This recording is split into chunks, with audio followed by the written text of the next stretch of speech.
He said, "I regret the decision, but it had to happen. It's the right decision."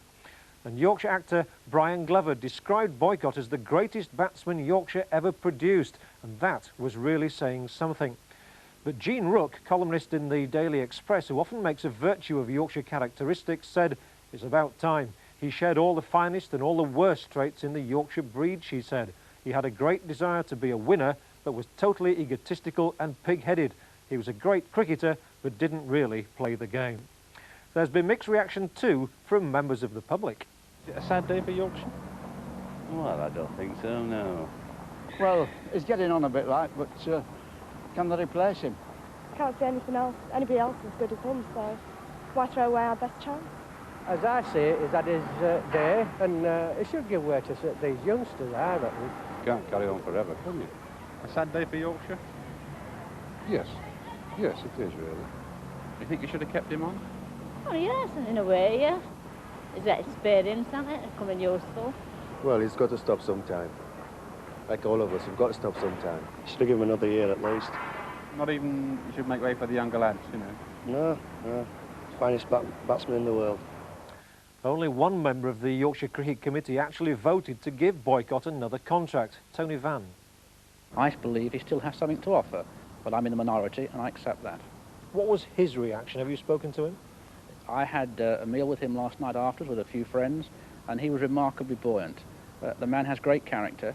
He has bounced back from adversity before, in '78 when he lost the captaincy, in '83 when he was sacked, and again last night. He still had a smile on his face, and that took guts. And he's a man that I like to call a friend, and there's not many I can say that about. This, of course, is not the first time Boycott has been sacked by Yorkshire. 5 years ago, his relationship with Ray Illingworth hit an all-time low. And after criticising Illingworth publicly, Boycott was suspended. 2 years later, he was sacked, just as he was about to begin a testimonial year. There was a bitter row as his supporters rallied round to demand his reinstatement. In the end, the pro-boycott lobby won the day, and he was taken back by Yorkshire. But this time, the committee is confident there'll be no campaign to reverse their decision. Boycott's career with Yorkshire began in 1962 when he made his debut against Pakistan. In his first full season the following year, he notched up an impressive 1,446 runs, and he was also voted the Young Cricketer of the Year.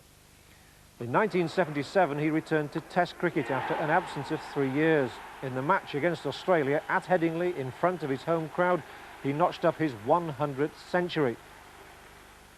Well, earlier this month, he returned to the Yorkshire side for their last match of the season. That was at Scarborough after a long absence through injury. It turned out to be Boycott's last match. So where does he go from here? Well, it's thought unlikely another English county would want to take Boycott on as a permanent playing member. He'll be 46 next month. In the past, it's been suggested he might go to South Africa if Yorkshire sacked him. He's no stranger to the country. He played in the so-called Rebel Tour in 1982. But there appears to be little prospect of him playing there in the immediate future. Earlier today, Guy Williams spoke to Dr. Ali Bakker of the South African Cricket Board. Geoffrey Boycott will always be welcome in South Africa. He's been to this country on many occasions in the 60s, in the 70s and in the 80s. He's made it known very clearly to the public and to cricketing authorities around the world that he feels South Africa has been unjustly treated, and because of that he does have a lot of friends in South Africa. But Jeff has played club cricket in South Africa. Is it not likely therefore that because there is such a talented batsman on the market that a South African Currie Cup side or even a club side would be interested in signing him?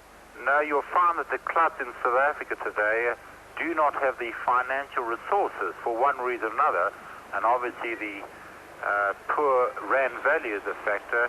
They do not have the financial resources to, in 1986, to bring out from England or wherever it might be, overseas coaches or players to this country. South Africa then appears to be out of the question. So what will Boycott do? Well, with me is John Callaghan, the cricket correspondent of the Yorkshire Evening Post, who's written a book about Jeff Boycott. John, where does Jeff Boycott go from here? Well, he's going to take a fair amount of time to decide himself, I think. He's a very wealthy man. He's achieved nearly everything there is to achieve in cricket. It seems unlikely that he will play first-class cricket. Glamorgan possibly would be the only county who you might associate with him. But he will be 46.5 at the start of next cricket season. And he is also, of course, a member of the Yorkshire Committee. Now, he could actually play for another county and still be on the committee. He could indeed, but whether even he would feel he could do that, I doubt. Obviously, as Brian Close has said, everything comes to an end. Jeff might feel there's a future in league cricket, for instance, but it's a very small stage for a very big man, isn't it? You did advocate in the Evening Post recently that he should be made the captain of Yorkshire next season. Now, why did you do that, and did you think that was ever on? Well, I didn't exactly advocate it. What I did report was the fact that moves were going to be made by people who felt that he had the expertise to help the young players. He is the last playing link with the great side of the 1960s, and he has the sort of experience that money can't buy. That was the basis on which the idea was put forward. It was an idea which Brian Close thought was a good one 2 years ago. I can understand now why Brian felt less enthusiastic about it. The fact is now that Boycott's departure will inevitably put a greater strain on the cricket committee. People like Appleyard, Sharp, Stott and Close, who also played in the great days, will now have to fill that gap that Boycott's left by being at least available to young players who might want help and advice. Will he take the decision lying down this time, or do you think we'll have another Ferrari like we did 3 years ago? Well, that's out of his hands, I think. Before, 3 years ago, there was a ready-made army, all just waiting for a bit of direction. I think, to be honest, everybody's had enough of that. And I don't think that people like Peter Briggs and Tony Vann, who led it that time, have any stomach for that sort of fight again. And let's face it, at 46, Boycott isn't going to attract the support of the man in the street. What difference do you think that his absence is going to make to the Yorkshire dressing room?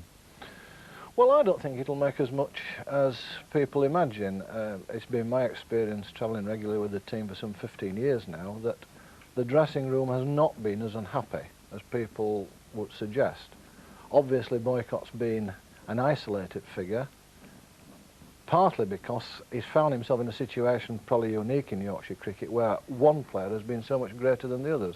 In the past, the outstanding players like Hutton and people like that were also, while they may have been